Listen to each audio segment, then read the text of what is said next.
आप लोग ज़बरदस्ती मेरी शादी तो करवा सकते हैं, लेकिन सुहागरात तो ज़बरदस्ती नहीं करवा सकते ना। प्रशांत ने बड़े गुस्से से आलोक साहब से ये बात कही थी। आलोक जी कहर भरी नज़रों से उसे देख रहे थे। अपनी बकवास बंद करो। वो तुम्हारे कमरे में तुम्हारी बीबी की हैसियत से बैठी है। जाओ जाकर अपनी मर्दानगी दिखाओ, मर्द होने का सबूत दो। वो जोर से चिल्लाए थे। हरगिज नहीं, मैंने हमेशा उसे अपनी बहन समझा है। मैं उसके साथ ऐसा कुछ भी नहीं करूँगा। प्रशांत का ये जुमला सुनते ही आलोक जी ने एक जोरदार थप्पड़ उसके मुंह पर मारा था। इतनी जोर का कि वो गिरते गिरते बचा था।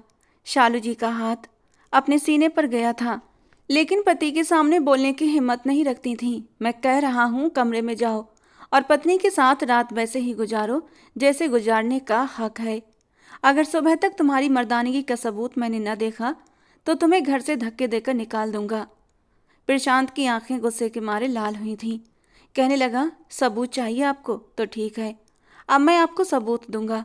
रात भर जब आपकी वो चाहिए थी कि चीखों की आवाज़ें आपको सुनाई दें तो दरवाजे पर दस्तक मत देना। ये कहता हुआ वो कमरे में दाखिल हुआ था, जहाँ डरी सहमी आरोही पता नहीं कैसे अपने आंसू रोक रही थी। कमरे में आते ही धाड़ से कमरे का दरवाजा बंद हुआ था और आरोही बुरी तरह उछलकर रह गई थी। आज तक उसने आज तक उसने कभी भी प्रशांत को इतने गुस्से में नहीं देखा था। ये शादी उसके लिए भी कोई दिली ख्वाहिश का नतीजा तो न थी। वो यही सोच रही थी कि वो प्रशांत से कहेगी कि कोई भी रिश्ता ज़बरदस्ती कायम नहीं करेगी। वो चाहे तो अपनी ज़िंदगी अपनी मर्जी से जी सकता है। प्रशांत जैसे ही उसके पास आया तो आरोही कहने लगी, तुम फिक्र मत करो प्रशांत, मैं तुम्हारी ज़िंदगी में कोई भी मुश्किल पैदा नहीं करूँगी और ना ही तुम्हें इस बात पर मजबूर करूँगी कि तुम मेरे साथ कोई भी रिश्ता। अभी आरोही की बात उसके मुंह में थी जब वो एकदम चिल्लाकर बोला, मेरे साथ जबान चलाने की ज़रूरत नहीं, मैं सब जानता हूँ।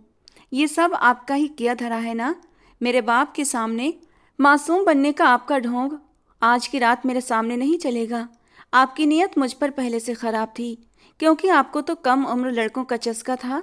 आपको लगा होगा अगर आपकी शादी आपके ही जोड़ के लड़के से हुई तो यकीनन वो लड़का आपसे 5 साल तो बड़ा होगा और वो आपके अंदर की आग को सुकून नहीं पहुंचा सकेगा, जो कि ये कम उम्र और जज्बातों से भरपूर लड़का पहुंचा सकता है। ये सुनकर तो आरोही के कानों से धुआं निकलना शुरू हुआ था। वो सोच भी नहीं सकती थी कि प्रशांत उसके बारे में इस तरह की बात भी कह सकता है। चलो ठीक है, फिर उतारें अपना ये सब कुछ। आज मैं आपको बताऊंगा, जब एक 19 साल का लड़का अपने मर्द होने का सबूत देता है तो बिस्तर पर सिर्फ औरतों की पवित्रता का सबूत नहीं होता, मर्द की मर्दानगी का भी होता है। सुबह तक आप अपनी खैर मनाओ। ये कहकर वक्त बर्बाद किए बगैर प्रशांत ने अपनी शर्ट उतारी थी और फिर, नहीं आंटी जी, आप अच्छी तरह जानती हैं कि वो मुझसे छोटा है। आप ऐसा नहीं कर सकती। मैंने कभी उसे इस नज़र से नहीं देखा। भगवान के लिए मैं प्रशांत से शादी नहीं करना चाहती। आरोही से जब शालू जी ने आलोक जी के फैसले के बारे में बात की तो वो गुस्से के मारे खत्ते से ही उखड़ गई थी। शालू जी कहने लगी, तुम अपने अंकल को अच्छे से जानती हो। उन्होंने तुम्हारे ऊपर इतने सारे एहसान किए हैं, तो क्या तुम्हें भी अपने अंकल की बात को मान लेना नहीं चाहिए? और फिर इसमें तो तुम्हारा भी फायदा है। अगर प्रशांत मांगलिक है तो तुम भी तो मांगलिक हो। इस तरह दोनों के दोष कट जाएंगे। शालू जी ने नज़र चुराते हुए कहा था। हालांकि वो ये बात अच्छी तरह जानती थी कि इस शादी के पीछे असल मकसद क्या है। लेकिन आंटी जी, ये मेरे साथ ज्यादती है, मेरे साथ भी और प्रशांत के साथ भी।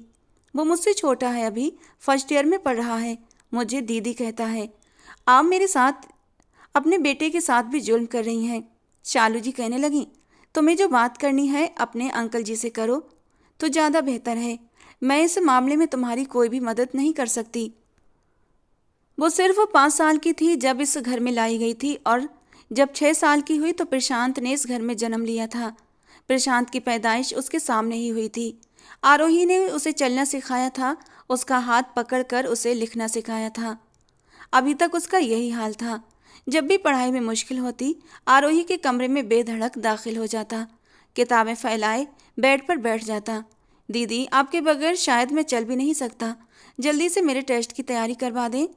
वो भी उसका कान पकड़कर खींचती, बहुत ही नालायक निकम्मे होते जा रहे हो तुम। अरे सारी जिंदगी मैं तुम्हें थोड़ी पढ़ाती रहूंगी। सोचो, अगर मेरी शादी हो गई तो तुम क्या करोगे? अपना कान उसके हाथ से छुटाते हुए कहने लगा, मैं आपकी ससुराल आ जाऊंगा पढ़ने के लिए। क्यों, क्या भाई को अपने घर नहीं आने देंगी? आरोही कहने लगी, नहीं आने दूंगी। अरे भाई, मैं तो अपने पति के साथ घूमने फिरने जाया करूंगी, ये थोड़ी देखूंगी कि अब तुम्हारे पेपर हैं तो तुम्हारी तैयारी मुझे करवानी है। प्रशांत ने जब ये सुना तो माथे पर बल डाल लिए। अच्छा, तो आप शादी के बाद बदल जाएंगी? हाँ, तो कब तक तुम मेरी उंगली पकड़कर जिंदगी गुजारोगे? अरे भाई, किसी इंस्टीट्यूट में पढ़ लिया करो। लेकिन वो वहीं बेड पर टेक लगाकर लेट चुका था। जी नहीं, आप ही पढ़ाएं मुझे। 10वीं के पेपर्स के दौरान उसने आरोही को भी पूरी पूरी रात सोने नहीं दिया था। वो तैयारी करता रहता और आरोही को भी जागना पड़ता। कई बार तो वो नींद के मारे ऊँघने लगती। क्या बदतमीजी है प्रशांत, तुम छोटे तो नहीं हो, खुद तैयारी कर सकते हो। नहीं दीदी, आप सुनेंगी तभी मुझे तसल्ली होगी कि मैंने ठीक से याद कर लिया है। और फिर आप ही तो चाहती हैं कि मेरा ग्रेड अच्छा हो, मैं एक कामयाब बिजनेसमैन बनूं, अच्छा पढूं, और फिर आप कहेंगी कि मेरा भाई दुनिया का सबसे बड़ा बिजनेसमैन है। फिर सोचिए जरा, लोग कितनी इज्जत से देखेंगे आपको। प्रशांत की बात पर वो घूर कर उसे देखने लगी। साथ ही उसने अपने हाथ से अपने मुंह पर रखकर जम्हाई रोकी थी। तुम्हारी इस पढ़ाई का फ़ायदा सिर्फ और सिर्फ तुम्हारी पत्नी को मिलेगा। मुझे तुम्हारी इस पढ़ाई से कोई फ़ायदा नहीं होने वाला। और भगवान के लिए मुझे अब सोने दो प्रशांत, मुझे बहुत तेज नींद आ रही है। आरोही ने उसके सामने हाथ जोड़ दिए। वो कहने लगा, हरगिज नहीं, मैं आपकी जान नहीं छोड़ने वाला। और आरोही ने तब सुकून की सांस ली जब वो पेपर देने के लिए जा चुका था। 10वीं में उसके लगभग सारे एवन ग्रेड आए थे। वो खुशी के मारे आरोही के गले लग गया। हालांकि आरोही को ये सब अच्छा नहीं लगा था। फौरन उसने उसके सीने पर हाथ रखकर उसे पीछे धक्का दिया। तुम कब बड़े होगे प्रशांत? मुझसे लंबा कद हो गया है तुम्हारा, लेकिन शर्म नहीं आती बहन के गले लगते हुए? वो तुरंत हंसते हुए कहने लगा, तो क्या हुआ?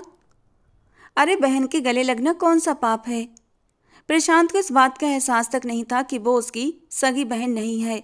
हाँ, आरोही जरूर उससे दूरी बनाकर रखने की कोशिश करती थी, लेकिन वो किसी छोटे बच्चे की तरह कभी उसके कंधे पर सिर रख देता और कहता, बहुत थक गया हूँ, प्लीज़ कॉफ़ी बना दो। जब वो 11वीं क्लास में था तब टेस्ट पेपर देते हुए एक सवाल का जवाब समझाते समय प्रशांत ने यही हरकत की थी। वो बेड की पीठ से टेक लगाए बैठी थी और उससे सवाल पूछ रही थी जिनके वो जवाब दे रहा था, और जवाब देते देते उसने उसके कंधे पर सर रख दिया। आरोही ने पहली बार उसे सख्ती से डांटा था। तुम्हें जरा भी तमीज नहीं है, पीछे हटो। पहली बार प्रशांत को आरोही का रवैया अजीब लगा। कहने लगा, क्या हुआ, क्या मैंने कुछ गलत कर दिया? आरोही ने कहा, कब समझोगे तुम, अब तुम बच्चे नहीं हो प्रशांत, जाकर आईने में खुद को देखो। अच्छा नहीं लगता, मैं तुम्हारी बहन हूँ, तभी ये सही नहीं कि तुम बिना किसी वजह के मेरे कंधे पर सिर रख दो। आइंदा मेरे साथ कभी भी ऐसी हरकत की तो मैं तुम्हें थप्पड़ मार दूंगी, आरोही ने उसे डांटते हुए कहा था। प्रशांत गुस्सा होकर अपनी किताबें वहीं फेंक कर वहां से चला गया था। साफ दिख रहा था कि वो उससे नाराज है, लेकिन इस बार आरोही ने भी उसे नहीं मनाया। 2-3 दिन बाद जब उसने देखा कि वो मुंह फुलाए उससे बात तक नहीं कर रहा, तो मजबूरन आरोही को ही प्रशांत को मनाना पड़ा। आरोही ने उससे कहा, मैंने सिर्फ तुम्हें समझाया था प्रशांत, इसमें बुरा मानने या मुंह फुलाने वाली कोई बात नहीं है। उसने बड़ी मासूमियत से फिर से आरोही का हाथ पकड़ लिया था। आपको पता है ना, मैं आपको अपनी बड़ी बहन मानता हूँ और दिल से मानता हूँ, इसीलिए आपका डांटना मुझे बुरा लगा। पहली बार लगा कि आप मेरी बहन नहीं बल्कि कोई पराई लड़की हैं। वक्त यूं ही गुजर रहा था। जैसे ही प्रशांत 12वीं क्लास में आया, सबसे पहले शालू जी ने झिझकते हुए आरोही को ये बता दिया कि उसके अंकल जी की उसके लिए क्या इच्छा है, वो अपने मन में क्या इच्छा रखते हैं। वो तो अपनी जगह उछल सी पड़ी थी। कहने लगी, आपने ऐसा सोच भी कैसे लिया आंटी? मैं कभी भी प्रशांत से शादी नहीं कर सकती। शालू जी ने तो ये कहकर अपना पल्ला झाड़ लिया कि तुम अपने अंकल से खुद बात कर लो। जब आरोही ने आलोक जी से बात की तो वो तुरंत बोले, तुम अभी इतनी बड़ी नहीं हो कि ज़िंदगी का इतना ज़रूरी और बड़ा फैसला खुद कर सको। तुम्हें पता है ना, तुम्हारे माँ बाप की हादसे में मौत के बाद मैंने तुम्हें अपनी बेटी की तरह पाला है, तो क्या मेरा हक नहीं कि तुम्हारी ज़िंदगी का फैसला मैं करूं? ये सुनकर आरोही की आंखों में मोटे मोटे आंसू आ गए। वो तो इस बात को अपने ख्यालों में भी नहीं सोच सकती थी। अंकल जी प्लीज़, मैं आपसे इस बात पर कोई विरोध नहीं करती। आप मेरी शादी जिससे चाहें कर दें, लेकिन वो प्रशांत नहीं होना चाहिए। मैंने कभी उसे इस नज़र से नहीं देखा है। आलोक जी बोले, शादी से पहले सब ऐसा ही सोचते हैं, लेकिन शादी के बाद लड़के लड़की के जज्बात एक दूसरे के लिए खुद ब खुद बदल जाते हैं। मैं कोई अनोखा काम तो नहीं करने जा रहा। तुम ही बताओ कि आज तक कभी किसी लड़की की शादी उससे 10 या 15 साल छोटे नौजवान से नहीं हुई? इसमें कोई गलत बात तो नहीं? कानून में भी कहीं ये नहीं लिखा कि लड़के की उम्र ज़्यादा और लड़की की उम्र कम होनी चाहिए। मैं नहीं चाहता कि मैं तुम्हें कहीं और भेजूं। हालांकि मैं कुंडली दोष, ग्रह दोष वगैरह कुछ नहीं मानता। तुम्हारी आंटी ने मुझे बताया था कि तुम मांगलिक हो, तब भी मुझे कोई परवाह नहीं थी। लेकिन जानती हो ना, शर्मा जी की बेटी के साथ क्या हुआ था? उस पर भी मांगलिक का ठप्पा लगा हुआ था। शादी हो गई, लड़के का एक्सीडेंट हो गया और सारा दोष लड़की पर डाल दिया गया। ससुराल वालों ने इस मासूम की जान ले ली। मेरा तो दिल दहल गया।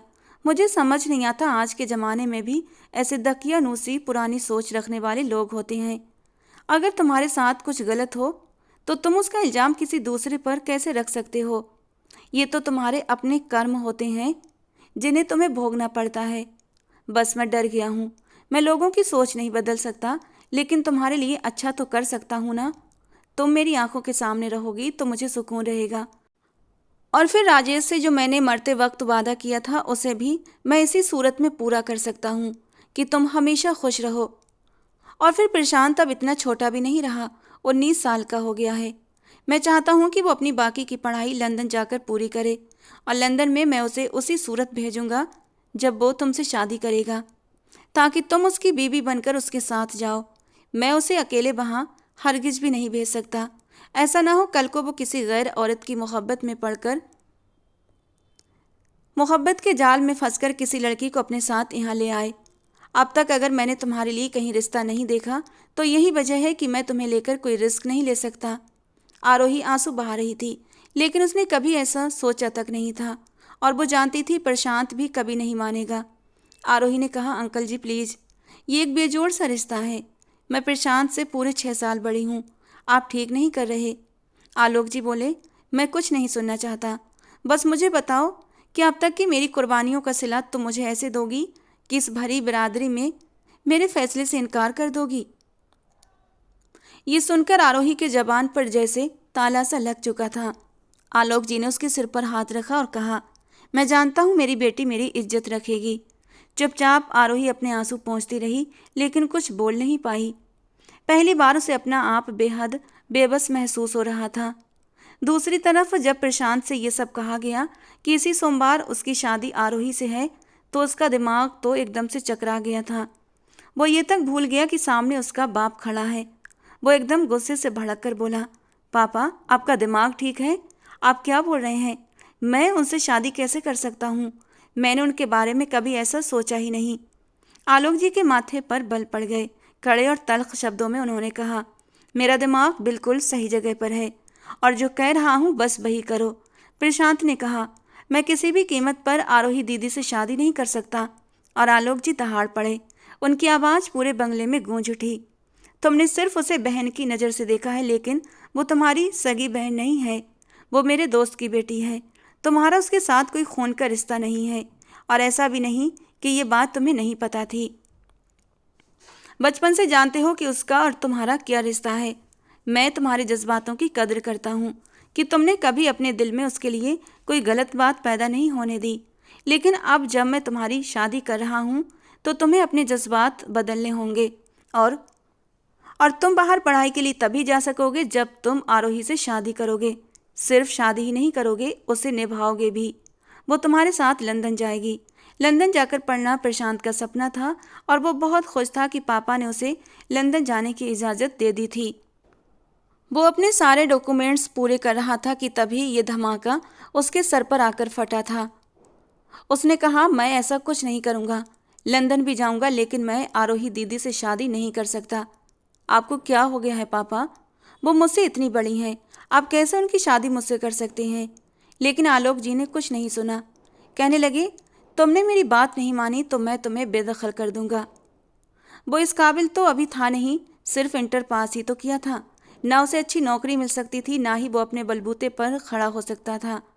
इसीलिए मजबूरन उसे शादी के लिए रजामंदी देनी पड़ी। उसे लग रहा था कि ठीक है शादी कर लेगा, लेकिन कभी उसे अपने कमरे में नहीं रखेगा। वो अपने कमरे में रहेगी और प्रशांत अपने कमरे में। लेकिन उसके सिर पर आसमान तो तब फटा जब आलोक जी ने कहा, सिर्फ शादी नहीं करनी, शादी निभानी भी है। आरोही तुम्हारे कमरे में है, तुम्हारी बीवी की हैसियत से। जाओ और उसके साथ अपनी शादीशुदा जिंदगी की शुरुआत करो। प्रशांत को इस बात का गुस्सा था कि आरोही इस पर राजी कैसे हो गई। उसने इनकार क्यों नहीं किया।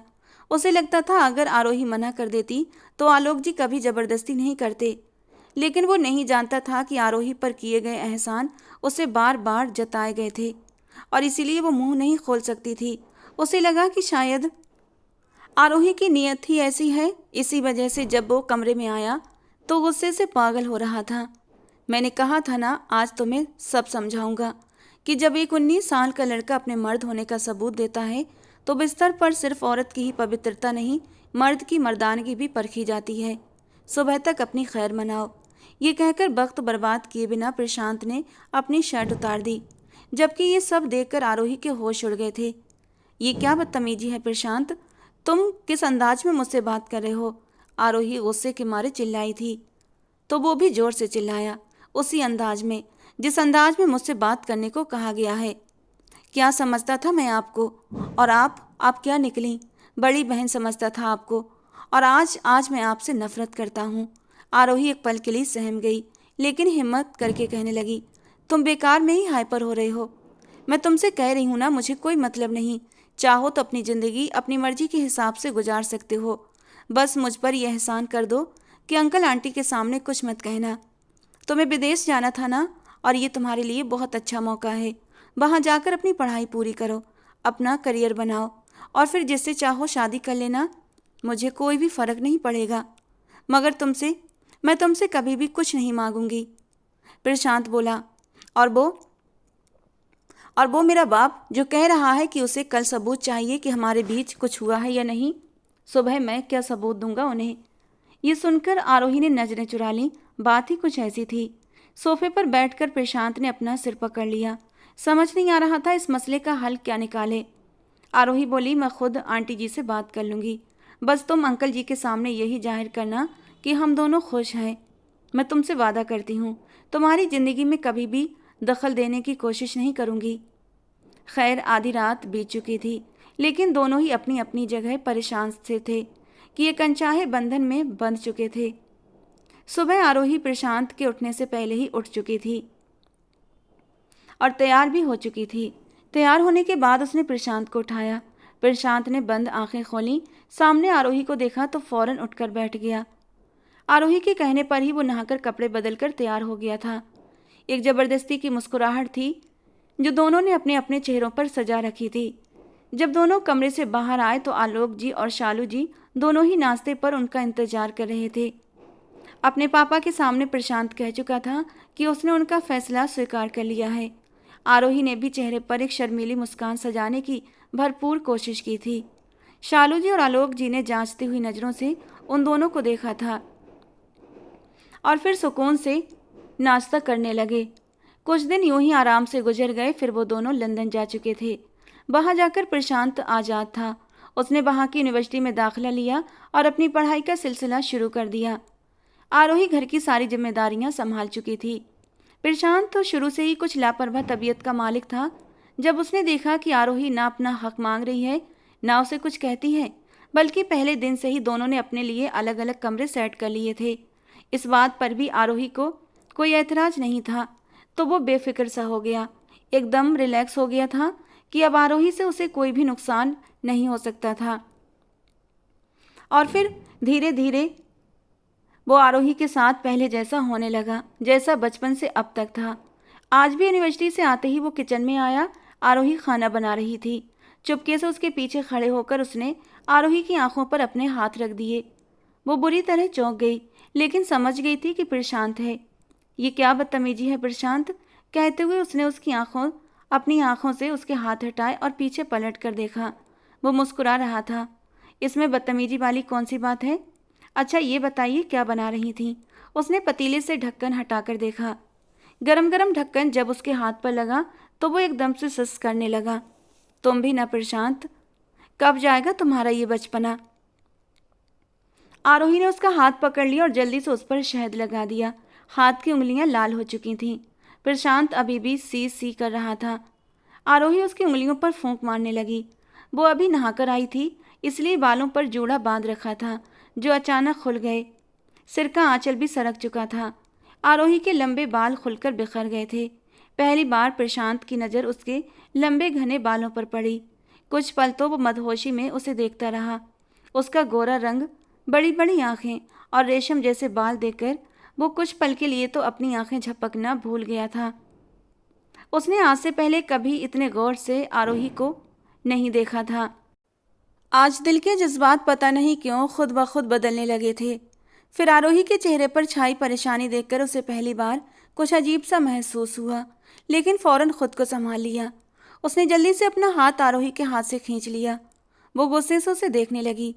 कहने लगा, इतना भी दर्द नहीं हो रहा जितनी आप फिक्र कर रही हैं। ये कहकर वो अपने कमरे में चला गया। उसे अपने आप पर अब अफसोस होने लगा कि उसने आरोही को यूं बेखुद होकर देखा तो कैसे देखा। खैर, खुद को झड़कने के बाद वो अपनी किताबें लेकर बैठ गया। लेकिन आज पढ़ाई में भी उसका दिल नहीं लग रहा था। खाना खाते समय भी प्रशांत की नज़रें बार बार आरोही की तरफ उठ रही थीं। जिस बिल्डिंग में आरोही और प्रशांत का फ्लैट था, उसके सामने एक और फ्लैट था जिसमें एक हिंदुस्तानी लड़का रहता था। उसका नाम रियांश मेहरा था। वो काम के सिलसिले में वहाँ पर रहता था। एक बार वॉक करके जब वो ऊपर आया, ठीक उसी वक्त प्रशांत अपनी यूनिवर्सिटी जा रहा था और आरोही बार बार उसे नसीहतें दे रही थी। प्रशांत, बाजार की कोई भी चीज़ मत खाना, कैंटीन का खाना तुम्हें बिल्कुल भी डाइजेस्ट नहीं होता। देखो, मैं तुम्हारे लिए सब कुछ बनाती हूँ, इसलिए खाना घर आकर ही खाना। और हाँ, अपना टेस्ट ठीक ठीक से याद किया था ना? पता है ना सेमेस्टर के पेपर कितने करीब हैं। पहली बार रियांश की नज़र उस खूबसूरत वजूद पर पड़ी जिस तरह से वो परेशान होकर बात कर रही थी, और प्रशांत भी उसे आप कहकर ही जवाब दे रहा था। फिर वो उम्र में उससे काफ़ी छोटा भी लग रहा था। रियांश को समझते देर न लगी कि ये लड़का उस खूबसूरत सी लड़की का छोटा भाई है। आप क्यों मेरी इतनी फिक्र करती हैं? बच्चा थोड़ी हूँ मैं। रात को सारी तैयारी कर ली थी और मुझे भी पता है कि सेमेस्टर के पेपर करीब हैं। अच्छा, दरवाज़ा अच्छे से लॉक कर लीजिएगा। ये कहकर प्रशांत जा चुका था। इससे पहले कि आरोही दरवाज़ा बंद करती, रियांश ने उसकी तरफ एक हल्की सी मुस्कान उछाली थी और हाथ हिलाकर उससे हेलो किया। पहले तो आरोही थोड़ा सा हिचकिचाई थी। रियांश बोला, मैं सामने वाले फ्लैट में ही रहता हूँ। आप दोनों की हिंदी सुनकर दिल को तसल्ली हुई कि चलो कोई हिंदुस्तानी यहाँ पर मौजूद है। परदेश में अगर कोई अपने देश का मिल जाए तो अपना अपना सा लगता है। अगर आपको किसी भी चीज़ की ज़रूरत हो तो मुझे कहिएगा, मुझे अच्छा लगेगा। रियांश ने बेझिझक बात आगे बढ़ाई, लेकिन आरोही ने बस छोटा सा जवाब दिया, जी क्यों नहीं। अगर मुझे किसी भी चीज़ की ज़रूरत हुई तो मैं आपसे कह दूँगी। आपका बहुत बहुत धन्यवाद। ये कहकर आरोही ने दरवाज़ा बंद कर लिया। उसे कुकिंग का बहुत शौक था, इसीलिए उसने सोचा कि पड़ोस में भी खाना दे देना चाहिए। उस वक्त आरोही ये नहीं जानती थी कि रियांश अकेला रहता है। उसे लगा हो सकता है उसकी बीवी बच्चे हों। अच्छा है अगर किसी हिंदुस्तानी औरत से दोस्ती हो जाए तो उसका भी दिल लगा रहेगा। आज उसने प्रशांत की पसंद की वेज बिरयानी बनाई थी, साथ में मैंगो जेली भी।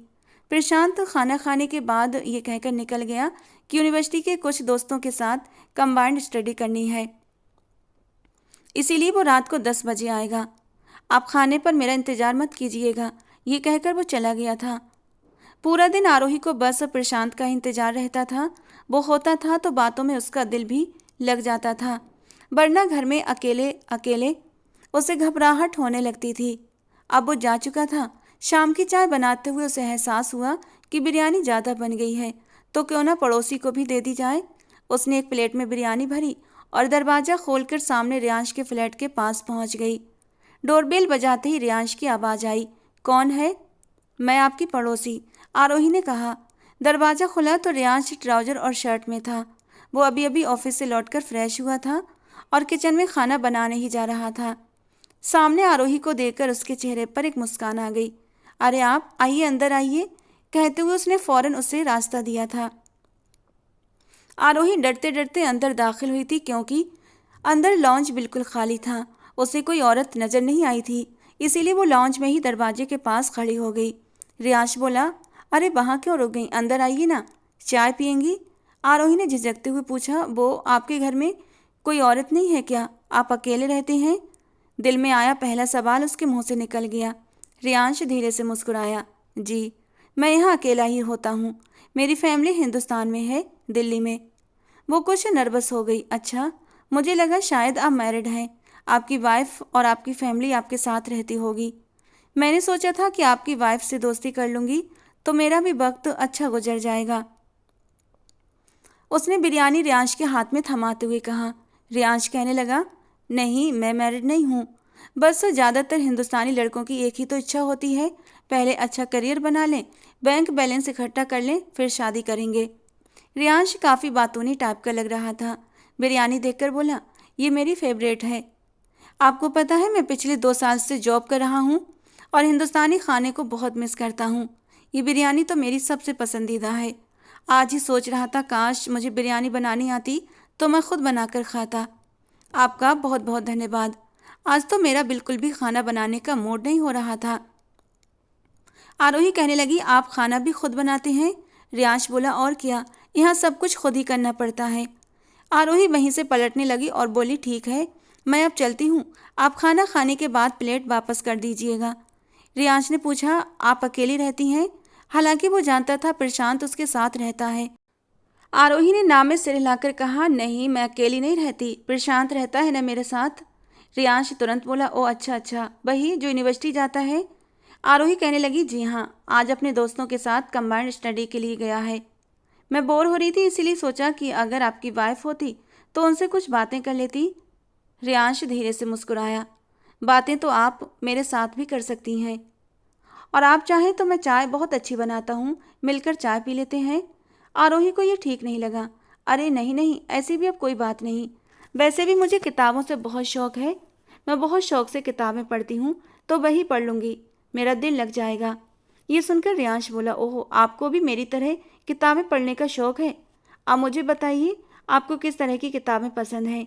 मेरे पास तो किताबों का ढेर सारा स्टॉक है, जनरल नॉलेज की किताबें, धार्मिक किताबें, स्टोरी बुक्स, नॉवेल्स। आपको पता है, मैंने अपने घर में एक छोटी सी लाइब्रेरी भी बना रखी है। ये सुनकर तो आरोही की आंखें खुशी से चमक उठी थीं। किताबें पढ़ने का उसे बहुत शौक था। अच्छा, सच में? उसे यकीन नहीं आया। रियांश ने बिरयानी की प्लेट सामने गोल मेज पर रखी और कहा, आइए मैं आपको दिखाता हूँ। सामने एक छोटा सा कमरा था जिसे रियांश ने खोल दिया। अंदर सच में लाइब्रेरी जैसा माहौल था। चारों तरफ शेल्फ बनी थी जिन पर अलग अलग तरह की किताबें सजी हुई थीं। एक रॉकिंग चेयर भी थी जिस पर बैठकर रियांश किताबें पढ़ता था। यूं ही आरोही और रियांश की बातों का सिलसिला शुरू हो चुका था। दूसरी तरफ प्रशांत के क्लास फेलो अवनी, जो एक हिंदुस्तानी घराने से ताल्लुक़ रखती थी, प्रशांत में दिलचस्पी लेने लगी थी, लेकिन प्रशांत उसे ज़्यादा मुंह नहीं लगाता था। कभी वो उससे नोट्स मांगने के बहाने उसके पास आ जाती तो कभी कहती कि ये लेक्चर उसे ठीक से समझ नहीं आया। प्रशांत उसके साथ बस औपचारिक सा व्यवहार ही रखता था, क्योंकि अब उसकी दिलचस्पी धीरे धीरे आरोही में बढ़ने लगी थी। अपनी पसंद का खाना वो आरोही से कह कहकर बनवाता था, उसके साथ ज़्यादा से ज़्यादा वक्त बिताता। उसे अच्छा लगता था उसके साथ वक्त बिताना, उसके आसपास रहना, उसकी बातें सुनना। जब वो हंसती और उसके गालों में डिम्पल पड़ते तो प्रशांत के दिल में एक अजीब सा एहसास जाग उठता कि वो उन डिम्पल्स को छूकर देखे, लेकिन फिर वो खुद को रोक लेता था। उसे आरोही की डांट का डर लगता था, क्योंकि ऐसी हरकत करने पर आरोही उसे कई बार डांट चुकी थी। आज भी जब वो यूनिवर्सिटी से घर आया तो खाना तैयार था। आरोही रियांश से लाई हुई किताब पढ़ रही थी। खाना खाने और नहाने के बाद वो फिर उसी किताब में डूब गई थी।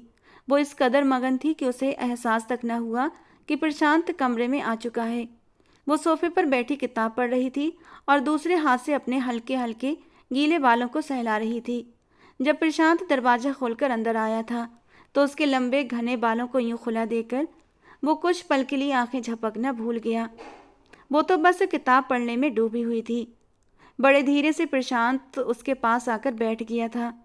यूं अचानक उसके पास बैठने पर आरोही बुरी तरह चौंकी। जब उसने अपने बराबर प्रशांत को बैठे देखा तो तुरंत बोली, तुम कब आए?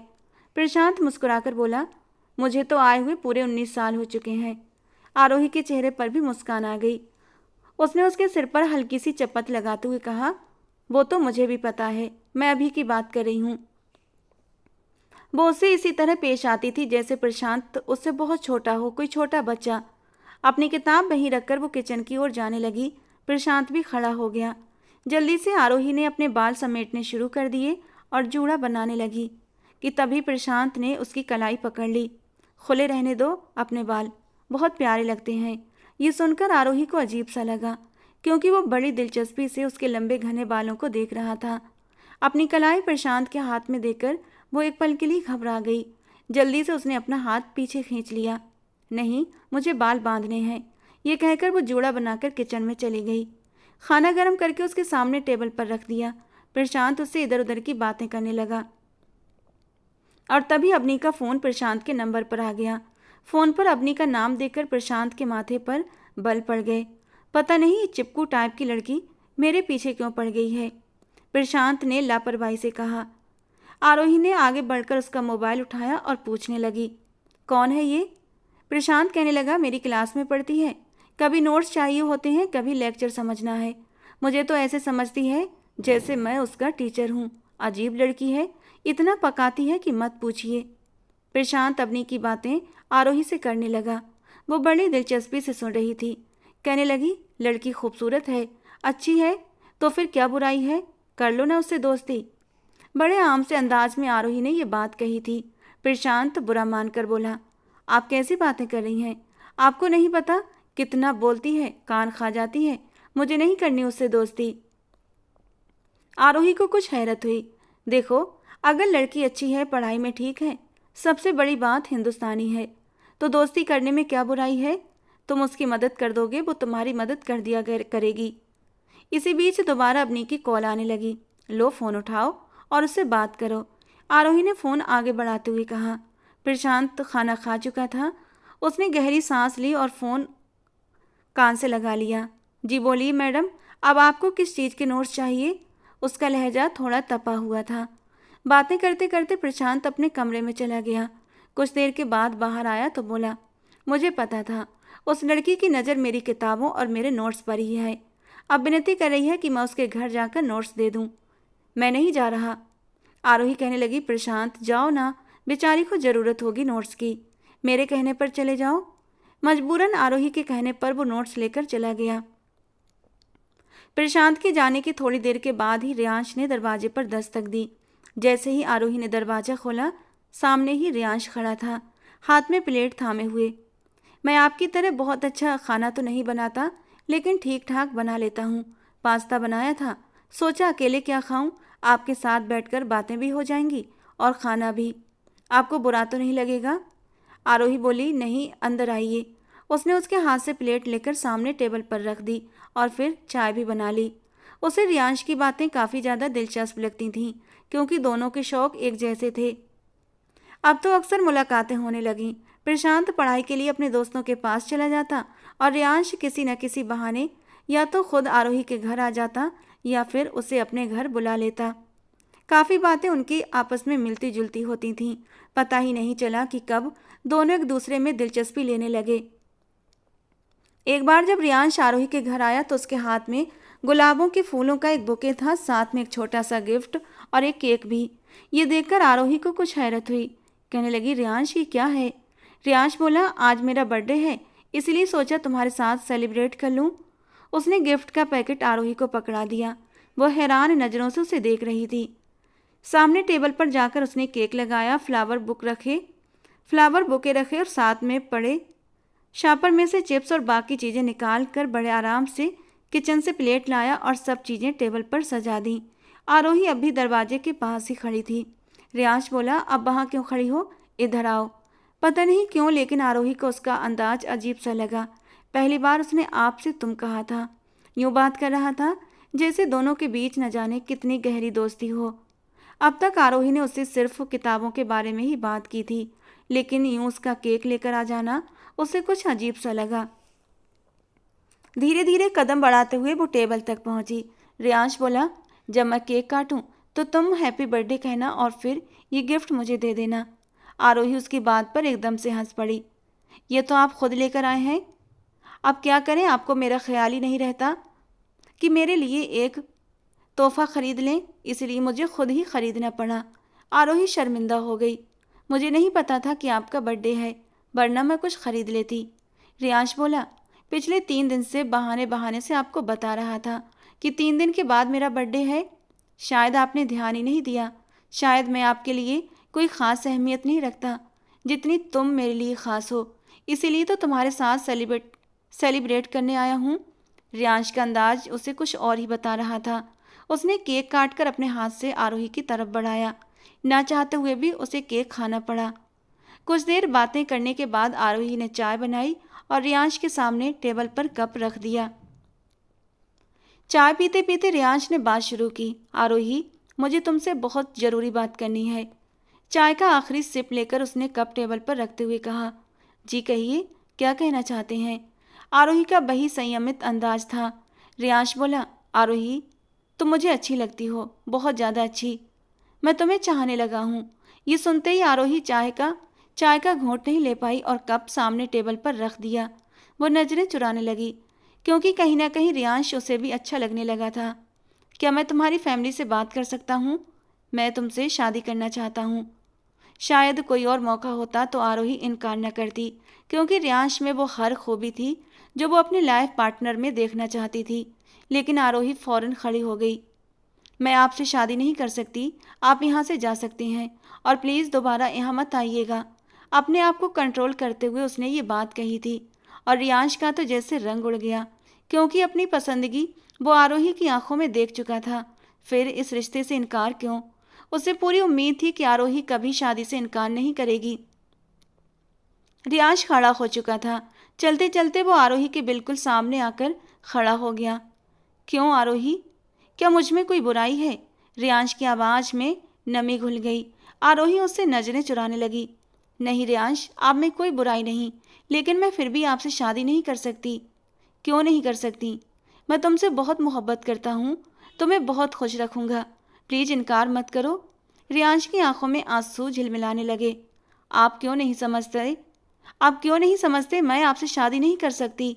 अपनी आंखों की नमी छुपाने की कोशिश करते हुए आरोही बोली, क्यों नहीं कर सकती? मुझे वजह भी तो बताओ। तुम मुझे इतनी बड़ी सजा क्यों दे रही हो? तुम नहीं जानती आरोही, मैं तुम्हारी मोहब्बत में किस कदर आगे बढ़ चुका हूँ। आरोही तुरंत बोली, इसीलिए कि मैं शादीशुदा हूँ। और ये सुनकर रियांश के होश उड़ गए। व्हाट, ऐसा कैसे हो सकता है? आरोही ने कहा, क्यों नहीं हो सकता? प्रशांत मेरा पति है। ये सुनते ही रियांश की आंखों में हैरानी और गहराने लगी। क्या वो छोटा सा लड़का, वो तुम्हारा भाई नहीं था? वो तो हमेशा तुम्हें आप कहकर बात करता है। तुम भी उसे छोटे बच्चों की तरह बात करती हो और देखने में भी वो तुमसे काफ़ी छोटा लगता है। वो तुमसे बड़ा नहीं लगता। आरोही ने कहा, वो मुझसे छोटा ही नहीं बल्कि मुझसे 6 साल छोटा है। लेकिन कुछ ऐसी मजबूरी थी कि हम दोनों की शादी हो गई। हम दोनों ही ज़बरदस्ती के रिश्ते में बंधे हुए हैं। सारी ज़िंदगी वो मुझे बहन समझता रहा और मैं उसे अपना छोटा भाई। लेकिन अंकल जी के एहसान का बोझ मेरे सिर पर रखकर मेरी ज़बरदस्ती शादी प्रशांत से करा दी गई। हमारे बीच ऐसा कोई रिश्ता नहीं है। वो आज भी मेरी बहुत इज्जत करता है। मेरी तरफ से उसे इजाज़त है कि वो शादी कर सकता है, लेकिन मुझे उसी के नाम पर बैठना पड़ेगा। हमारे यहाँ औरत को अपनी मर्जी से शादी करने की इजाज़त नहीं होती। बड़े फैसले करते हैं, और जो हो चुका है। रियांश बोला, ये क्या जुल्म है? न तुम इस रिश्ते के लिए राजी हो न प्रशांत। फिर क्यों ज़बरदस्ती इस रिश्ते में बंधे हुए हो? एक साथ रहकर भी तुम लोग अलग अलग हो। न वो तुम्हारे बारे में ऐसा सोचता है, न तुम उसके बारे में। तो फिर वो शादी कर लेगा तो तुम्हारा क्या होगा? क्या तुम उसके नाम पर बैठी रहोगी? ये तो जुल्म है, तुम्हारे साथ भी और मेरे साथ भी। तुम्हें भी जीने का हक है। जब वो भी इस रिश्ते को निभाना नहीं चाहता तो फिर इस रिश्ते को ख़त्म हो जाना चाहिए। मैं तुम्हें नहीं छोड़ सकता। तुम्हारी मोहब्बत में बहुत आगे निकल चुका हूँ। कहो तो मैं प्रशांत से बात कर लेता हूँ। मुझे नहीं लगता उसे ऐतराज़ होगा। आरोही जल्दी से बोली, नहीं नहीं, मैं खुद मौका देकर बात करूँगी, लेकिन प्लीज़ आप बात मत करना। रियांश की आंखों में उम्मीद की किरण जगमगा उठी। वो मुस्कुराया। मुझे खुशी हुई ये जानकर कि तुम भी मुझसे मोहब्बत करती हो। आरोही को जब अपने कहे हुए शब्दों का एहसास हो चुका था, वो जल्दी से नजरें चुरा गई, लेकिन रियांश उसे एक अजीब सी मुश्किल में डाल चुका था। उसे भी रियांश अच्छा लगने लगा था। वो वैसा ही था जैसा वो चाहती थी। फिर उसने कभी भी प्रशांत के बारे में इस अंदाज से सोचा ही नहीं था। शाम को जब प्रशांत आया तो किताबें एक तरफ रखकर सोफे पर बैठ गया। मैं तो परेशान हो गया हूँ, इतनी मुश्किल पढ़ाई है, थक गया हूँ। प्लीज आरोही, एक कप चाय बनाकर दे दो। आरोही ने चाय बनाई, प्रशांत के सामने टेबल पर रख दी और खुद भी थोड़े फासले पर बैठ गई। प्रशांत चाय का घूंट लेने लगा। जादू है तुम्हारे हाथ में, तुम्हारी चाय का एक ही कप सारी थकान उतार देता है।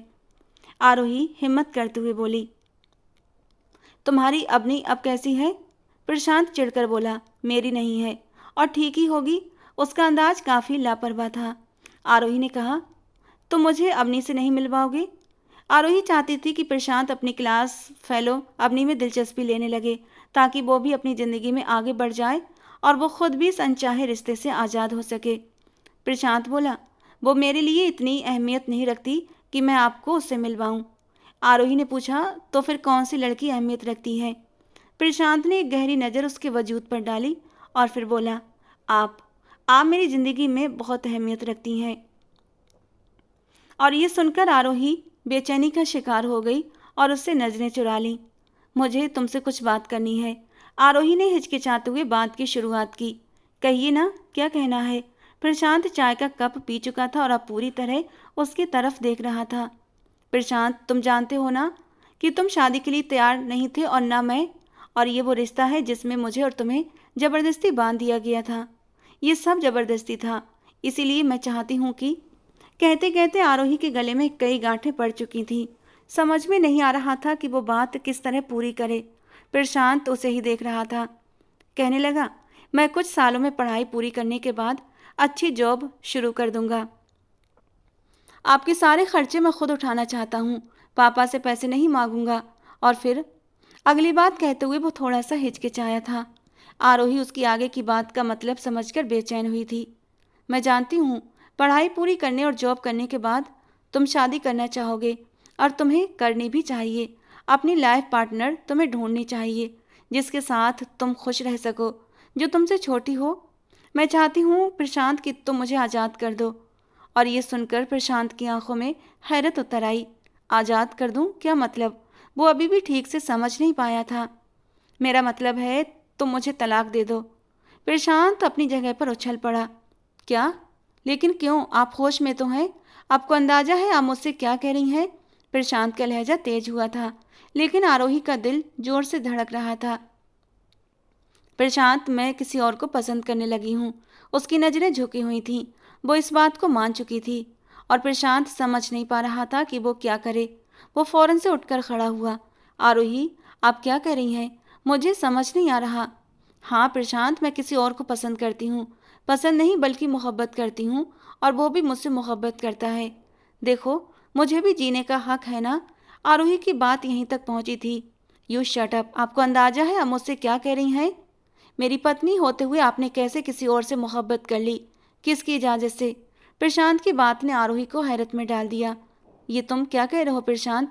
तुम जानते हो ना, हम एक दूसरे के साथ ज़बरदस्ती के रिश्ते में बंधे हुए हैं। आज नहीं तो कल तुम्हें भी किसी लड़की से शादी करनी थी। नहीं, मुझे किसी से शादी नहीं करनी थी। मुझे आप अच्छी लगती हैं। मुझे आप बहुत ज़्यादा अच्छी लगने लगी हैं। आरोही, मैं आपके ही बारे में सोचने लगा हूँ। ये सुनकर आरोही के होश उड़ गए। नहीं प्रशांत, मैंने कभी तुम्हें इस नज़र से नहीं देखा। तुम मेरे लिए बहुत छोटे हो। और ये सुनकर प्रशांत के अंदर जैसे आग लग गई थी।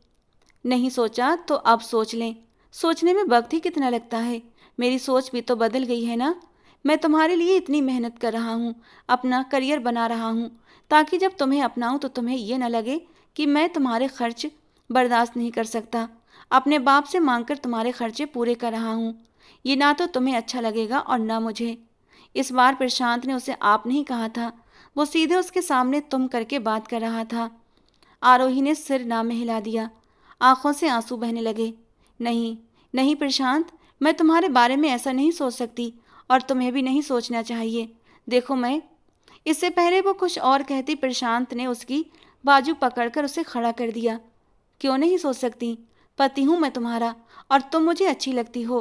मैं तुम्हारे साथ हर रिश्ता बनाना चाहता हूँ, अपनी जिंदगी आगे बढ़ाना चाहता हूँ। कौन है वो जिसे तुमने मेरी जगह दे दी और क्यों दी? प्रशांत पर तो जैसे कोई जुनून सा हावी हो गया था। प्रशांत, मेरा बाजू छोड़ो। मैं कभी तुम्हारे बारे में ऐसा नहीं सोच सकती। वो कोई भी हो लेकिन वो तुम नहीं हो। ये तुम भी जानते हो कि तुम कभी नहीं हो सकते। ये सुनकर प्रशांत का दिमाग घूम गया। क्या लगता है तुम्हें मैं तुम्हारी ख्वाहिश पूरी नहीं कर सकता? मैं तुम्हें खुश नहीं कर सकता? आरोही ने अपने बाजू उसके हाथ से छुड़ाया। हाँ, नहीं कर सकते। तुम मुझसे बहुत छोटे हो। जो मैं चाहती हूँ वो तुम नहीं कर सकते। मुझे अपने लिए कैसा लाइफ पार्टनर चाहिए जो मुझे समझ सके, और वो तुम कभी नहीं हो सकते। मैं कुछ नहीं जानता। तुम मेरी पत्नी हो, मुझे अच्छी लगती हो और बस मेरे लिए यही वजह काफ़ी है। मुझे कोई और वजह दिखाई नहीं देती। फिर मैं तुम्हें क्यों छोड़ूं? मैं तुम्हें नहीं छोड़ूंगा। प्रशांत ने साफ इनकार कर दिया। आरोही को अब गुस्सा आने लगा। वो सोच भी नहीं सकती थी कि प्रशांत उसके बारे में इस अंदाज में सोचता होगा। मुझे तलाक चाहिए प्रशांत। मैं तुम्हारे साथ नहीं रहना चाहती। ये कहकर वो अपने कमरे में चली गई थी। प्रशांत का गुस्से के मारे बुरा हाल था। कौन है वो जिसने मेरी आरोही को मुझसे छीनने की कोशिश की? जान से मार डालूंगा उसे। प्रशांत इतने तेज लहजे में बोला था कि कमरे के अंदर बैठी आरोही की जान सूख गई थी। प्रशांत का रिएक्शन बिल्कुल अलग था। वो गुस्से में अपने कमरे में आ गया और सुबह बिना नाश्ता किए यूनिवर्सिटी चला गया। लेकिन आज पढ़ाई में उसका मन नहीं लग रहा था। कुछ क्लास लेने के बाद वो घर वापस आ गया। जब घर में दाखिल हुआ तो उसने देखा कि आरोही फ़ोन पर रियांश से बात कर रही थी और रो भी रही थी।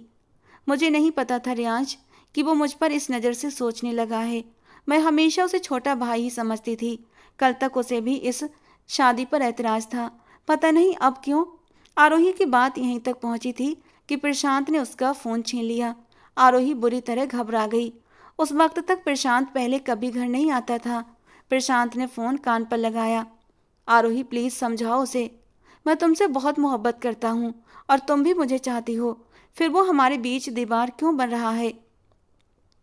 रियांश की आवाज़ सुनते ही प्रशांत चिल्ला उठा। सुनो मिस्टर, हाउ डेयर यू। तुम्हारी हिम्मत कैसे हुई? तुम होते कौन हो मेरी पत्नी से प्यार की पैंगे बढ़ाने वाले? अगर दोबारा आरोही का नाम लिया तो जान से मार दूंगा। ये कहकर प्रशांत ने फ़ोन बंद कर दिया। ये क्या बदतमीजी है प्रशांत, मेरा फ़ोन दो मुझे। लेकिन उसने फ़ोन जोर से ज़मीन पर पटक कर तोड़ दिया। आरोही बुरी तरह घबराई। तुम मेरी हो, समझी? मेरी पत्नी हो। मैं तुम्हें किसी और के साथ बर्दाश्त नहीं कर सकता। क्या लगता है तुम्हें मैं तुम्हारी ख्वाहिश पूरी नहीं कर सकता? तुम्हारे जज्बातों को सुकून नहीं दे सकता? तुमसे छोटा हूँ इसीलिए तुम्हें ये गलतफहमी हो गई है ना? तो तुम्हें गलत लगता है। मैं तुमसे छोटा जरूर हूँ लेकिन इतना छोटा नहीं कि अपनी पत्नी को सेटिस्फाई ना कर सकूँ, तुम्हारी ख्वाहिश को पूरा ना कर सकूँ। उसकी आंखों में एक अलग ही चमक उभर रही थी। आरोही एक पल के लिए डर गई थी। प्रशांत, तुम गलत समझ रहे हो। बात तो ख्वाहिश की नहीं है। मैंने तुम्हें कभी इस नज़र से नहीं देखा। प्रशांत के कदम अपनी तरफ बढ़ते देखकर वो डरने लगी थी। आज के बाद बस मेरे बारे में सोचोगी, मुझे ही देखोगी। मेरे अलावा तुम्हें कोई नज़र नहीं आएगा, क्योंकि आज मैं अपने प्यार की मोहर तुम्हारे वजूद पर लगा दूंगा। ये कहते हुए वो आरोही के बिल्कुल करीब आ चुका था। नहीं नहीं प्रशांत, प्लीज। आरोही दीवार से जा लगी। प्रशांत उसके बिल्कुल करीब आ चुका था। वो उसके लंबे चौड़े वजूद के आगे छोटी नाजुक सी गुड़िया लग रही थी। उसने उसके बालों की क्लिप निकाल कर फेंक दी और पल भर में उसे बाजुओं से खींचकर अपने सीने से लगा लिया। प्रशांत के सीने से लगी आरोही कसमसा रही थी। छोड़े मुझे। तुम समझते क्यों नहीं हो? वो बेबसी से बोली। उफ, तुम्हारे ये बाल मुझे पागल कर देते हैं। प्रशांत उसे मजबूती से सीने से लगाए हुए कहने लगा। उसका एक हाथ उसके बालों में उलझ चुका था। प्रशांत के मुंह से इस तरह की बातें सुनकर वो गुस्से से तड़प उठी। प्रशांत, छोड़ो मुझे। शर्म नहीं आती तुम्हें? हाँ, नहीं आती शर्म। और कैसी शर्म? क्यों करूं मैं तुमसे शर्म? पति हूं मैं तुम्हारा और तुम मेरी पत्नी। तुमने मेरे अलावा किसी और के बारे में सोचा भी कैसे? उस वक्त वो जज्बातों की राहों में बहकने लगा था। वो आरोही की गर्दन पर झुक चुका था और वहां अपने होंठ रख दिए। प्रशांत, प्लीज। आरोही बेबसी से रोने लगी।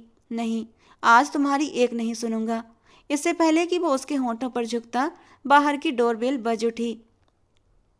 प्रशांत प्लीज छोड़ो मुझे, समझने की कोशिश करो। प्रशांत अभी भी उसे अपने भीतर समेटे हुए था कि दोबारा डोरबेल बजी। आरोही ने प्रशांत के सीने पर हाथ रखकर उसे पीछे धकेला और कमरे से बाहर निकल गई। जब उसने दरवाजा खोला तो सामने एक खूबसूरत सी 18 साल की लड़की खड़ी थी। जी कौन? आरोही पहले ही बदहवास थी। जी मैं अबनी हूँ। प्रशांत है? असल में मुझे उससे कुछ काम था। आरोही ने उसे अंदर आने दिया। तभी प्रशांत अपने कमरे से बाहर निकला। सामने अबनी को देखकर उसके माथे पर बल पड़ गए। अबनी ने हाय हेलो की, लेकिन प्रशांत ने उसकी किसी भी बात का जवाब देना जरूरी नहीं समझा और बड़े ही ठंडे और रूखे अंदाज में बोला, हाँ बोलो, क्या काम है? क्यों आई हो यहाँ? प्रशांत काफी गुस्से में भरा पड़ा था। मुझे कुछ नोट चाहिए थे, अबनी ने कहा। आरोही ने उसे अंदर बुला लिया था। अबनी उसके बिखरे हुए हुलिये और उलझे बाल देखकर कुछ उलझन में थी। वो प्रशांत को पसंद करती थी और समझती थी कि प्रशांत अपनी बहन के साथ रहता है। अब आरोही के फैले हुए काजल और उलझे हुए बाल देखकर वो कुछ परेशान हुई थी। ऊपर से प्रशांत का गुस्सा भी चरम पर पहुंचा हुआ था। मैं तुम्हारा नौकर नहीं हूं कि तुम्हें नोट्स बना बना कर दूं। मैं तुमसे बात नहीं करना चाहता, तुमसे दूर दूर रहता हूं, फिर भी तुम क्यों आती हो यहाँ? यूनिवर्सिटी में हर वक्त मेरे आगे पीछे घूमती हो क्यों? प्रशांत तो जैसे गुस्से से फट पड़ा था। आरोही ने अबनी की आंखों में नमी भरते हुए देखा तो फौरन बोली, अबनी तुम इधर आओ, मेरे पास आकर बैठो। लेकिन प्रशांत दहाड़ उठा, यहाँ नहीं बैठेगी, निकलो यहाँ से। खबरदार, नोट्स के बहाने मेरे घर आने की कोशिश की, मेरे पीछे पीछे घूमने फिरने की कोशिश की। अगर तुम ये समझती हो कि मेरे आगे पीछे घूमोगी, अपनी अदाएं दिखाओगी और मैं तुम्हारी तरफ खिंचा चलाऊंगा, तो तुम गलत सोचती हो। ये मेरी पत्नी है, मैं शादीशुदा हूँ, इसलिए ट्राई भी मत करना, तुम्हें कोई फायदा नहीं होगा। ये सुनकर अबनी का रंग उड़ा। अब तक तो वो यही समझती थी कि शायद प्रशांत का मिजाज ही ऐसा है, धीरे धीरे वो प्रशांत का दिल मोम कर लेगी। लेकिन आज जो हकीकत उस पर खुली थी, वो रोते हुए वहां से जा चुकी थी। आरोही को प्रशांत पर गुस्सा आया। चाहते क्या हो तुम? क्यों तुमने उस लड़की का दिल तोड़ा? क्यों जबरदस्ती कर रहे हो मेरे साथ? प्रशांत, रिश्ते जबरदस्ती से नहीं निपटे। जो गलती अंकल जी ने की वो मत दोहराओ। आरोही ने उसके सामने हाथ जोड़े थे, आंसू बह रहे थे। अंकल जी ने अब तक किए हुए सारे एहसान मुझ पर जताकर मुझसे कुर्बानी मांगी। हालांकि ना मेरे दिल में तुम कल थे ना आज हो। मैं मजबूर हो गई थी, लेकिन इतना पता था कि तुम मेरा साथ दोगे। मैंने कभी तुम्हें इस नज़र से देखा ही नहीं और ना तुमने मुझे। मैं बहुत खुश थी कि तुम एक अच्छी सोच के मालिक हो, लेकिन मुझे नहीं पता था कि तुम भी वैसे ही निकलोगे। मैं सच कह रही हूँ प्रशांत, मैं तुम्हारे साथ कभी भी उतनी खुश नहीं रह सकती जितनी रियांश के साथ रह सकती हूँ। ये वक्ती जज्बात हैं जिसके बहाव में तुम अंधे हो गए हो। अबनी अबनी तुमसे मोहब्बत करती है, तुम्हें बहुत खुश रखेगी। भगवान के लिए मुझे भी इस अनचाहे रिश्ते से आज़ाद कर दो और जज्बात में आकर कोई गलत फैसला मत करो। मैं तुम्हें कभी वो खुशी नहीं दे सकती जो अबनी दे सकती है। आरोही सिसकियों के साथ रो रही थी। कुछ देर के बाद दरवाजे पर दस्तक हुई। इस बार रियांश आया था। प्रशांत चुपचाप बड़े गौर से उसे देख रहा था। दरवाजा आरोही ने खोला। आरोही के बिखरे बाल और रोती हुई शक्ल देखकर रियांश की जान निकल गई थी। आरोही, क्या हुआ तुम्हें? सामने प्रशांत को गुस्से में देखकर वो ठिठक गया। आरोही अभी भी रो रही थी। जैसे ही रियांश ने उसके आंसू साफ करने की कोशिश की, प्रशांत तेज कदमों से आगे बढ़ा और रियांश का हाथ पकड़कर पीछे झटक दिया। डोंट टच माई वाइफ, हाथ लगाया तो हाथ तोड़कर रख दूंगा। प्रशांत के इस रवैये को देखकर रियांश 2 कदम पीछे हट गया। मैं जानता हूँ ये रिश्ता आरोही की मर्जी से नहीं हुआ और ना ही कल तक तुम भी इसके लिए राजी थे। प्रशांत ने कहा, कल तक मैं राजी नहीं था, लेकिन आज हूँ। तुम यहाँ से जा सकते हो। रियांश ने दोनों हाथ जेब में डालते हुए कहा, तुम्हें क्या लगता है जबरदस्ती आरोही को अपना कर तुम उसे खुश रख पाओगे? अगर ऐसा सोच रहे हो तो गलत सोच रहे हो। वो तुम्हारे साथ कभी खुश नहीं रहेगी और तुम भी धीरे धीरे आरोही की बेरुखी की वजह से उससे दूर हो जाओगे। लेकिन तब तक वक्त बहुत आगे निकल चुका होगा। फिर सारी जिंदगी एक पछतावा तुम्हारे साथ लगा रहेगा कि काश तुम जज्बात में आकर आरोही की और अपनी ज़िंदगी बर्बाद न करते और उसे उसकी खुशियाँ दे देते। हो सकता है तुम आरोही की ख्वाहिश को पूरा करो और भगवान तुम्हारी ख्वाहिशों को पूरा कर दे। तुम्हारे पापा ने जो कुछ किया सब जायदाद की खातिर किया, ताकि जो आरोही के नाम की जायदाद है वो कहीं बाहर न चली जाए, सब उनके नाम आ जाए। ये सारी बातें आरोही ने अपने कानों से खुद सुनी थीं। तुम्हें इसीलिए नहीं बताया कि कहीं तुम अपने बाप के बारे में गलत न सोचने लगो। वो कल भी तुम्हें पसंद नहीं करती थी और आज भी नहीं करती। मैं सिर्फ तुमसे रिक्वेस्ट कर सकता हूँ कि प्लीज़ भगवान के लिए अपने बाप की खींची हुई लकीर पर मत चलो। तुम एक पढ़े लिखे नौजवान हो, समझदार हो। ज़बरदस्ती किसी को बंद कर लेने से रिश्ते नहीं निभते। ये कहकर रियांश वहाँ से चला गया और प्रशांत सिर थाम कर वहीं सोफे पर बैठ गया। सच ही तो कह रहा था वो। कल तक प्रशांत भी इस रिश्ते को स्वीकार नहीं कर पा रहा था। शायद ये एक जज्बातीपन था, कच्ची उम्र का तूफान था जो उसका दिल आरोही की तरफ खींचने लगा था। शायद कल उसे पछतावा होता। न वो आरोही को खुश रख पाता और न वो खुद खुश रह पाता। अभी आरोही खूबसूरत है, जवान है, उसका हाथ थामने वाला है, उसका चाहने वाला उसके सामने खड़ा है। फिर वो क्यों आरोही से ये मौका छीनना चाहता है? सारी जिंदगी वो इसी शक में रहता कि आरोही के दिल में वो कहीं नहीं है बल्कि रियांश है। आरोही अपने कमरे में जाकर रोने लगी और दरवाज़ा अंदर से बंद कर चुकी थी। उसे नहीं पता था कि किस्मत अब उसे क्या दिन दिखाने वाली है। हालांकि वो अपने अंकल से कह चुकी थी, बेशक सारी जायदाद आप अपने नाम करवा लें, लेकिन मेरी शादी प्रशांत से मत करें। अंकल जी सबके सामने ये जाहिर नहीं करना चाहते थे कि जायदाद की वजह से उन्होंने उसकी शादी अपने बेटे से की है, इसीलिए शादी पर अड़े हुए थे। आरोही को लगा कि प्रशांत उसका साथ जरूर देगा, लेकिन प्रशांत भी अब अपने बाप के नक्शे कदम पर चल रहा था। आरोही को फ्लैट का दरवाजा खुलने और फिर बंद होने की आवाज़ आई थी। उसने बाहर आकर देखा तो प्रशांत कहीं नहीं था। रात के 10 बज रहे थे। पता नहीं वो इस वक्त कहाँ चला गया था। फिर वो पूरी रात घर वापस नहीं आया। अगला पूरा दिन भी निकल गया और प्रशांत घर नहीं आया। दिन का उजाला अंधेरे में फैलने लगा और फिर रात धीरे धीरे गहरी होने लगी और प्रशांत घर नहीं आया।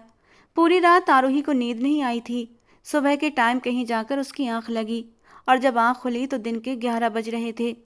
बाहर वो हड़बड़ाकर उठी और कमरे से बाहर आई। सामने का मंजर देखकर आरोही के दिल में एक सुकून उतरा था, क्योंकि प्रशांत सोफे पर ही बैठा हुआ था।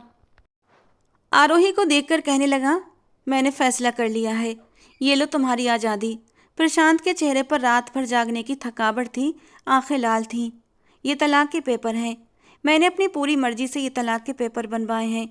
यानी वो रात को और पूरा दिन इसलिए घर से बाहर था ताकि तलाक के पेपर बनवा ले। आरोही हैरान हो गई। कांपते हाथों से आरोही ने भी उन पेपरों पर साइन कर दिए।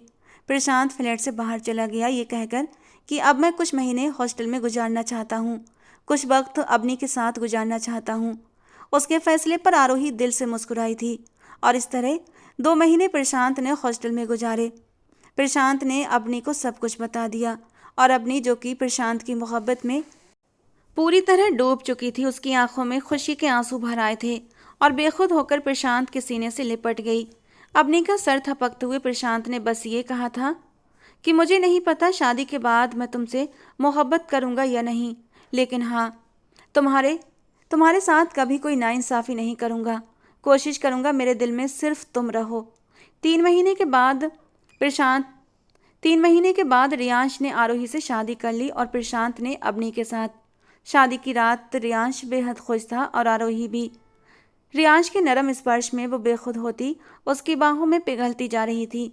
मर्द का स्पर्श क्या होता है और उस स्पर्श की बेखुदी क्या होती है, आरोही ने अब रियांश की बाहों में आकर ये बात महसूस की थी। वो उसके नरम कांपते लबों को अपने होठों में लेते हुए एक हाथ से उसके नरम वजूद को महसूस करता उस रात उस पर अपना पूरा हक जता चुका था। तो वहीं दूसरी तरफ अबनी और प्रशांत की शादी की पहली रात सोनी सोनी गुजर चुकी थी, क्योंकि प्रशांत ने अबनी से शादी तो कर ली थी, लेकिन अभी तक उसे दिल में जगह नहीं दे पाया था। उसने उसका हाथ थामते हुए बेहद नरम अंदाज में कहा था, अबनी, मैं उस दिन तुम्हारे करीब आऊँगा जब मुझे लगेगा कि मेरे दिल में तुम्हारी मोहब्बत बसने लगी है। मैं तुम्हारे साथ नाइंसाफ़ी नहीं कर सकता। जब दिल में आरोही है और रिश्ता तुम्हारे साथ बना लूँ। अबनी ने कुछ नहीं कहा था। कपड़े बदलकर चुपचाप सो गई थी और प्रशांत सोफे पर सो गया। शुरू शुरू में प्रशांत का रवैया अवनी के साथ अच्छा नहीं था। वो बहुत जल्दी गुस्सा हो जाता, कहता था, तुम आरोही की तरह खाना नहीं बनाती हो, तुम्हारे हाथ में वो स्वाद नहीं है, तुम आरोही जैसी नहीं लगती हो, तुम आरोही जैसी बातें नहीं करती हो, तुम आरोही की तरह नहीं हंसती हो, तुम्हारे बाल आरोही जैसे नहीं हैं। ये बातें सुनकर अपनी अंदर ही अंदर तड़प जाती थी, लेकिन उसने हिम्मत नहीं हारी। वो जानती थी इश्क करने की खता तो उसने खुद की थी। प्रशांत ने उससे इश्क नहीं किया था तो वो उसको कसूरवार कैसे ठहरा सकती थी। लेकिन धीरे धीरे अवनी ने सब कुछ प्रशांत की खातिर सीख लिया था, उसके रंग में अपने आप को रंग लिया था। अवनी के त्याग और प्यार ने प्रशांत के दिल में उसके लिए नरमी पैदा कर दी। और एक दिन जब प्रशांत रात को देर तक घर नहीं आया, अवनी बेचैन हो गई थी। और जब 3 बजे वो घर आया तो अवनी तड़प कर उसके सीने से लगकर बुरी तरह रोई थी। और ये एहसास ऐसा था कि प्रशांत के अंग अंग में सरूर बनकर दौड़ा था। वो काफ़ी देर तक उसे तसल्ली देता रहा और फिर उसके हाथों की हरकत उसके वजूद पर बढ़ने लगी। गर्म सांसें अवनी के वजूद को पिघलाने लगीं। वो बड़ी नरमी से उसे समेटता हुआ बेड पर लेकर आया था। उसके कान में सरगोशी की, मैंने कहा था ना अवनी, जब मुझे लगेगा तुम्हारी मोहब्बत मेरे दिल में पनपने लगी है तो उसी दिन मैं तुम्हारे करीब आऊँगा। आज तुम्हारा स्पर्श मेरे दिल को एक नए अंदाज में धड़काने लगा है, इसीलिए मैं तुमसे अपने रिश्ते की शुरुआत करना चाहता हूँ। अवनी की आंखों से खुशी के मारे आंसू निकले थे। अवनी ये तो जानती थी कि उसकी पहली मोहब्बत आरोही थी। जैसा इश्क वो प्रशांत से करती थी, प्रशांत उससे वैसा इश्क कभी नहीं कर पाएगा। लेकिन कम से कम उसने पहल तो की थी और अवनी के लिए यही बहुत था। शादी के 1 साल बाद जब वो माँ बनी तब उसके दिल से आरोही की मोहब्बत भी ख़त्म हो चुकी थी। अब सिर्फ अवनी और उसका बेटा उसके दिल में था। दूसरी तरफ आरोही को भगवान ने एक प्यारी सी बेटी दी थी और वो रियांश के साथ बेहद खुश थी। हिंदुस्तान में किसी को कुछ नहीं पता था। जब 3 साल के बाद प्रशांत अपने परिवार के साथ हिंदुस्तान आया तो उसके पापा ने एक बहुत बड़ा हंगामा खड़ा कर दिया। तब उसने अपने बाप से कहा कि आपने दौलत की खातिर आरोही की ज़िंदगी बर्बाद करनी चाहिए। लेकिन उसके पापा आलोक जी कहने लगे, तुम पागल हो गए हो, सारी जायदाद अपने हाथ से निकाल दी और तुम्हारी गैरत क्या मर गई है? अगर दूसरी शादी करते तो शौक से करते, लेकिन आरोही तुम्हारे नाम पर बैठी रहती। तुमने जो किया वो बहुत गलत किया। प्रशांत कहने लगा, उसका क्या कसूर था जो मैं उसे अपने नाम पर बिठा कर रखता? उसका भी जीने और खुश रहने का पूरा हक है और इसीलिए मैंने वही किया जो मुझे करना चाहिए था। कुछ महीने तो आलोक जी प्रशांत से नाराज रहे, लेकिन फिर पोते को देकर उनका दिल भी बदल गया। आरोही अपने घर में खुश थी और प्रशांत अपने घर में अपनी फैमिली के साथ खुश था। ज़बरदस्ती के रिश्ते कभी भी कामयाब नहीं होते। इस बारे में आपकी क्या राय है? कमेंट बॉक्स में अपनी राय ज़रूर देना दोस्तों। आज की हमारी ये कहानी कैसी लगी ज़रूर बताना। पसंद आई हो तो प्लीज़ लाइक करना। ऐसी ही और कहानियों के लिए हमारे चैनल से जुड़े रहें। मिलते हैं दोस्तों अगली किसी नई और रोमांटिक सी कहानी के साथ।